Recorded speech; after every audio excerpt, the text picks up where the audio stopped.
Ouais, vas-y. 3, 2, 1. C'est bon. Assalamu alaikum wa rahmatullahi wa barakatuh. Bismillahir rahmanir rahim. الصلاة والسلام على أشرف الأنبياء والمرسلين سيدنا ونبينا محمد وعلى آله وصحبه أجمعين.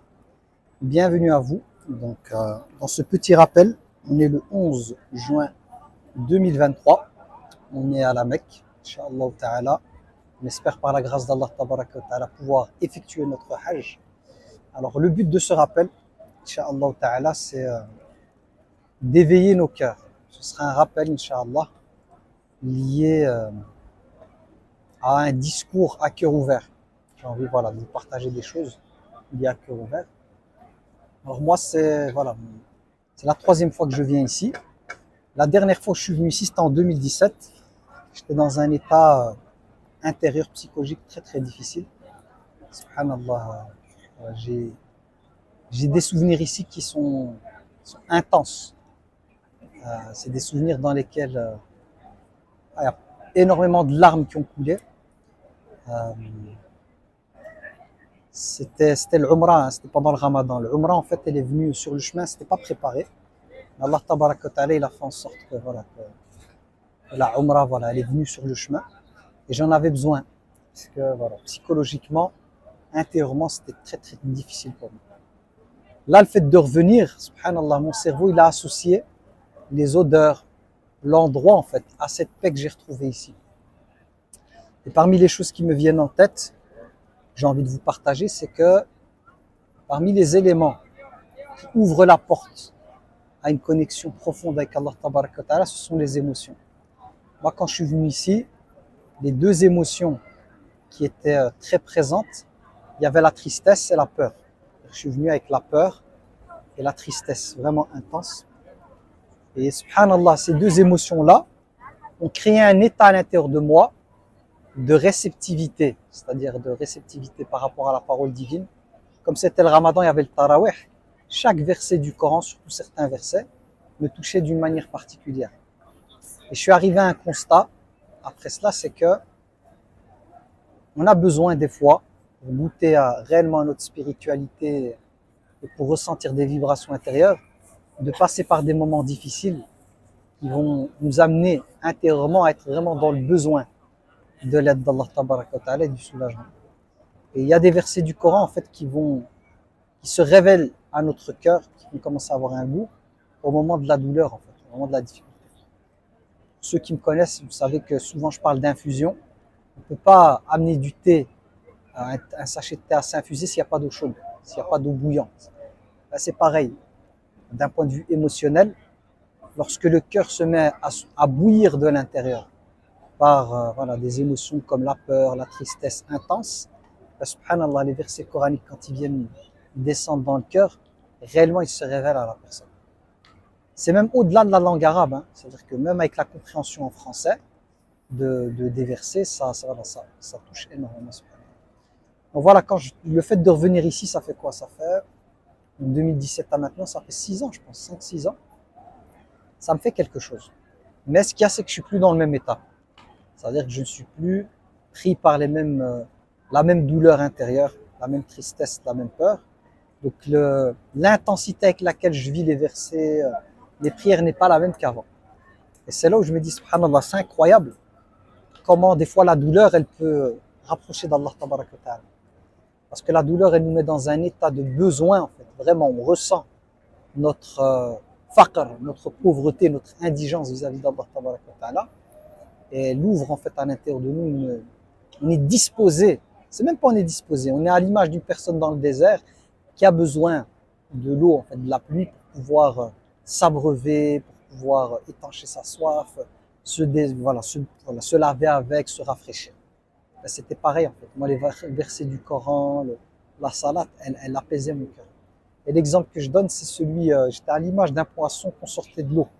Dès que j'étais plus dans le dhikr, c'est-à-dire dès que j'étais plus dans le rappel d'Allah, j'étais à l'image d'un poisson qu'on sortait de l'eau. C'est-à-dire j'ai tout fait. Dès que je me remettais dans le dhikr, que ce soit par des vidéos YouTube de savants, en général c'était des vidéos en arabe, ou par la prière, ou par le dhikr, subhanallah, je m'apaisais. Et maintenant, alhamdulillah, par la grâce d'Allah Tabaraka wa Ta'ala, je ne ressens plus ce poids, cette douleur, mais j'ai un côté nostalgique qui est lié à ces états intérieurs qui étaient si puissants, mais le prix à payer, c'était la douleur. Dès que la douleur, elle est partie, ben, je suis revenu à mon état initial, en fait, au niveau spirituel. Et cette douleur, vraiment, elle permettait une connexion. C'est ça que, quand je suis revenu ici, il y avait ça, il y avait subhanallah d'être là. Alors, je dis pas que l'épreuve, elle est complètement, elle est complètement passée. C'est moi qui me suis, par la grâce d'Allah, tabaraka wa ta'ala, c'est moi qui ai pris conscience de certaines choses, par la grâce d'Allah, et mon état intérieur a changé. La réalité, elle a quand même changé, donc il y a quand même des choses, alhamdoulilah, qui ont changé, mais c'est plus l'état intérieur. Je suis plus dans le lâcher prise, je suis plus dans l'accueil, je suis plus dans le fait de ne pas trop me tracasser du futur et de ce que le futur risque de réserver. Et dans ce voyage, on l'a vu, hein, comment les choses sont organisées par Allah, c'est incroyable, les plans divins. Pendant le séjour, il y a des choses. Moi, j'étais un spectateur des plans divins, c'était incroyable. Le gars qui nous a ramené avec la camionnette, déjà, son numéro, il a été pris en photo par Younes, tu vois, en sortant de l'aéroport, on lui a téléphoné comme ça, c'est lui qui nous a ramené. Les gars qui nous ont ramenés après de Qarn Menazil, comment ça s'est fait, tout le détail, avec la prière de consultation juste avant pour savoir est-ce qu'on allait avec eux ou pas. Et là, je le vois, je me dis, c'est incroyable. Sachant que la plupart d'entre nous ici, on n'avait pas prévu de faire le Hajj avant l'annonce de Younes, quand même, voilà, déjà, moi, je l'ai vu, je crois, au mois de janvier ou décembre, tu m'en avais parlé. Mais moi, j'étais pas du tout en mode Hajj. J'avais même pas les moyens. Je remercie mon camarade, et je vais pas le nommer devant la caméra. Il est à ma gauche. Il m'a prêté 3000 €, tu vois, et j'ai pu avancer l'imam Younes et puis payer petit à petit. Là, je suis en train de bientôt, je vais finir ma dette avec lui. Mais j'étais pas du tout en mode, préparé pour le Hajj, subhanallah. Lui pareil, il n'était pas du tout en mode, il pensait pas du tout à le Hajj. Je lui dis, écoute, viens avec moi, il y a le Hajj et tout. Il me dit, t'es sûr, il y a une place, il a procrastiné. Il dit, je sais pas si je vais avoir les congés et tout. Les 10 places sont parties. Plus de place, il m'a dit, j'ai eu mes congés, mais il n'y a plus de place, comment on fait? Et tu m'as dit que, ouais, il allait peut-être trouver d'autres places. Subhanallah, c'est incroyable. Et pour chacun d'entre nous, c'est comme ça. C'est-à-dire que, en matière de, on va dire, programmation, projection, on n'était pas, le Hajj, il est venu d'une manière, entre guillemets, on va dire, miraculeuse. Quand on regarde le budget de la plupart des personnes, et le planning, etc., etc. Et là, voilà, ça touche, en fait. De dire que finalement, si on est ici, c'est Allah, subhanahu wa ta'ala, par sa grâce, qui nous a invités. Et c'est lui qui a organisé les causes par lesquelles il nous a ramenés ici. Mais c'est pas valable que pour le Hajj. Moi, mon état de conscience actuel, c'est que c'est valable dans tout dans notre vie. Toutes les rencontres qu'on fait, toutes les choses par lesquelles on passe, tout est planifié, prévu par Allah, tabaraka wa ta'ala. Et comme le rappelle le prophète, c'est un hadith que j'aime beaucoup, que je répète beaucoup. Alayhi salam, il dit sur rizq, parce que ce qui amène souvent l'être humain à souffrir, qui crée des peurs, qui crée de la tristesse, c'est la question de rizq, de la subsistance. C'est la peur de est-ce que voilà finalement les choses vers lesquelles je tends vont m'être prédestinées ou pas. C'est ça qui crée beaucoup d'instabilité, beaucoup de souffrance. C'est soit le passé, des tristesses liées au passé, de choses qui n'ont pas été réalisées et qui font souffrir, ou des histoires du vécu avec des gens, et on a une douleur qui nous accompagne ici et maintenant, qui fait partie du passé, ou ce sont des projections dans le futur qui amènent à la souffrance. Tu vois. Le projet, c'est la peur. Le futur, en général, c'est la peur, et le passé, c'est la tristesse. Et finalement, voilà, avec le hadith que je vais citer, on va voir que la question de rizq, elle est garantie quoi qu'il arrive. Le prophète, alayhi salam, un jour, il était avec les compagnons, il leur a dit « Halumu ilayya », qui veut dire « venez, venez autour de moi ». Ce qu'ont fait les compagnons, c'est qu'ils se sont rapprochés et ils se sont installés. Il leur a dit « Hada Jibrilu », celui-ci est Jibril, il m'a inspiré dans mon cœur qu'aucune âme ne mourra jusqu'à avoir sa subsistance. Donc toute sa subsistance. Même si la subsistance devait tarder.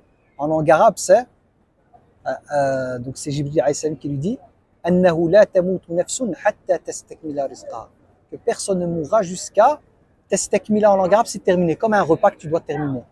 Que personne ne quittera ce monde jusqu'à consommer son risque complètement. Wa in abta'a alayha. Wa in abta'a alayha qui veut dire même si ce risque tardait à venir. Qu'est-ce qu'il faut faire? C'est-à-dire que, ok, à partir du moment où dans mon cœur j'ai ancré le fait que le rizq il vient d'Allah et que quoi qu'il arrive, je ne mourrai pas jusqu'à avoir tout ce qu'Allah m'a prédestiné, qu'est-ce que je fais? Parce que le plus dur, c'est pas la croyance au fait que le rizq est garanti, c'est la durée que ça prend. C'est l'attente en fait qui crée la souffrance. Moi, souvent, ce que je dis aux gens, prenons l'exemple quand on va chez le médecin. Si moi, par exemple, je suis pressé de rentrer chez le médecin parce que je suis malade ou quoi, d'attendre chaque fois, toutes les 5 minutes, de me dire, imaginons, j'ai rendez-vous à 16 heures. Et j'arrive une demi-heure à l'avance parce que j'ai des douleurs. Et je commence à regarder le temps. C'est quand 16 heures. Il est 15h30. Je regarde 5, 10, 15, 20. J'arrive à 16 heures. Le médecin, il sort toujours pas. Je me dis, OK, il est 16 heures. Peut-être qu'il a 2-3 minutes de retard. 16h05, toujours pas. 16h10, toujours pas. 16h15. Qu'est-ce qui va se passer? Je vais commencer à m'impatienter. Là, il y a la colère qui va venir, l'agacement. Et puis, imaginons que le médecin, il est une demi-heure, va dire 1 heure de retard. Finalement, j'ai été retardé 1 minute. Dans quel état je vais rentrer chez lui? Je vais rentrer dans un état de colère, pas bien. Pourtant, la réalité, elle est ce qu'elle est. Ça veut dire que s'il a 1 heure de retard, c'est comme ça change. Mon état intérieur, ma colère, elle ne changera rien à la réalité. Il y a une autre manière de vivre les choses, c'est comment? C'est d'être dans l'accueil et pas dans l'attente. Salle d'attente, c'est quand tu attends, tu es comme ça. L'accueil, c'est quoi?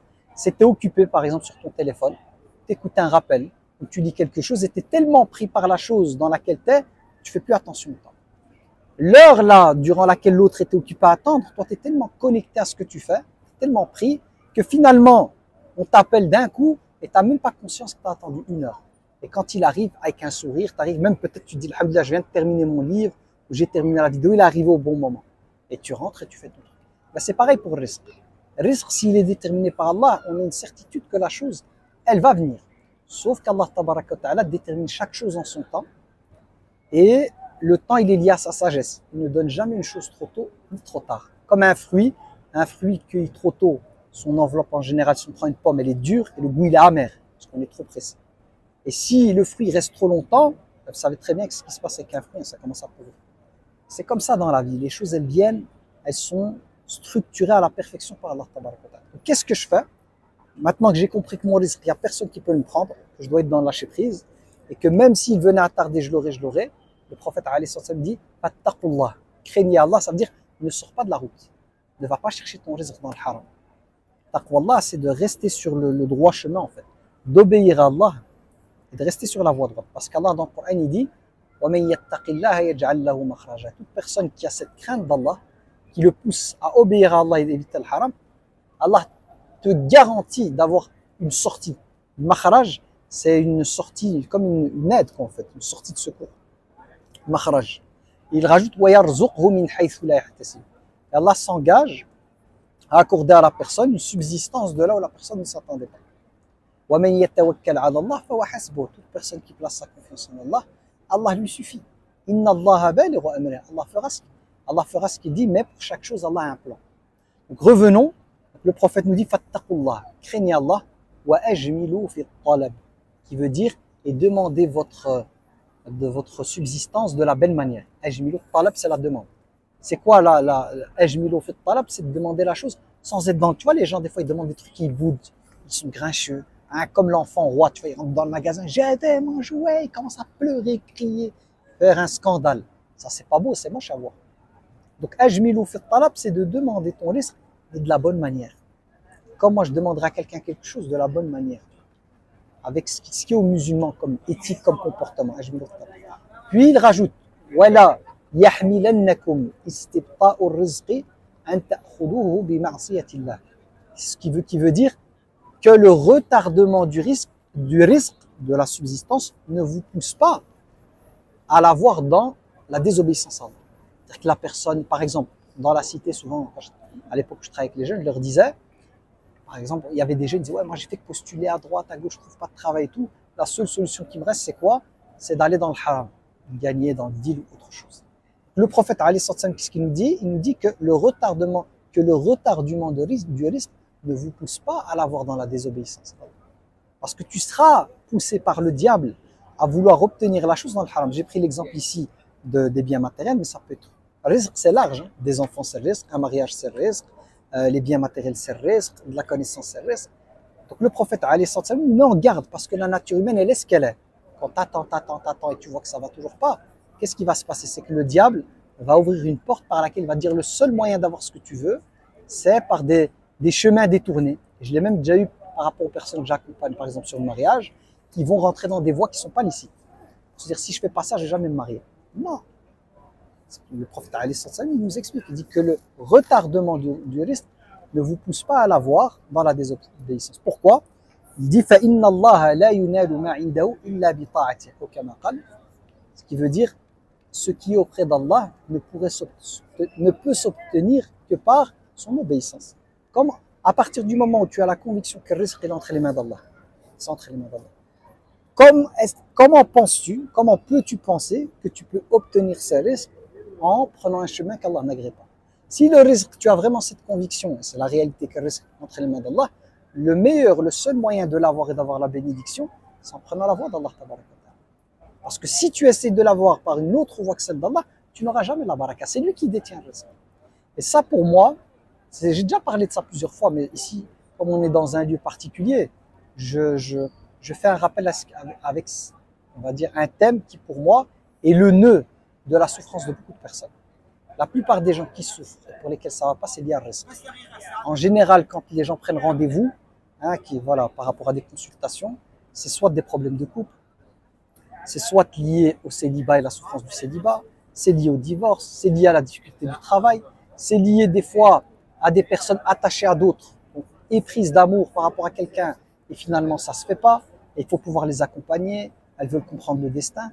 Donc finalement, quand je fais le tour, je vois que la plupart des gens qui souffrent, c'est lié à cette question de risque, cette question de prédestiné, et les états émotionnels par lesquels les gens passent. Des fois la peur, la tristesse, elle est liée au manque, la peur de ne pas avoir la chose. Et quand on est vraiment dans le lâcher prise, et que réellement on a compris que le rizq il est entre les mains d'Allah, et qu'il est garanti, et que notre job à nous, notre taf, c'est d'être dans la taqwa, on a compris que c'est ça, ça veut dire marche, toi prends le chemin, c'est lui qui va mettre sur ton chemin ce qu'il faut, mais prends le chemin. Une fois qu'on a compris ça et que notre vie elle est réglée comme ça, parce que le diable il va essayer de nous faire sortir, alhamdoulilah, quand on est sur cette voie, il y a des choses incroyables qui se passent dans la vie. Et des exemples, j'en ai des dizaines, si pas des centaines de personnes, alhamdoulilah, qui ont pris la voie de la taqwa et qui, malgré le fait qu'elles ont été fortement éprouvées, privées, quand la délivrance elle est arrivée, quand elle a tardé, elle était incroyable. Plus c'est dur, plus tu patientes, plus tu touches le fond, plus il y a de probabilités, c'est à taqwa qu'Allah tabaraka wa ta'ala, lorsqu'il est amené, lorsqu'il décidera plutôt à t'ouvrir les portes, elles seront beaucoup plus grandes, beaucoup plus larges que tu crois. Et ça, dans le Coran, il y a plein d'histoires là-dessus. Et voilà, c'était mon petit rappel, pour pas faire trop long. Après, je ne sais pas s'il y a des questions ou quoi, mais voilà. سبحانك اللهم وبحمدك اشهد ان لا اله الا انت استغفرك واتوب اليك سبحان ربك رب العزه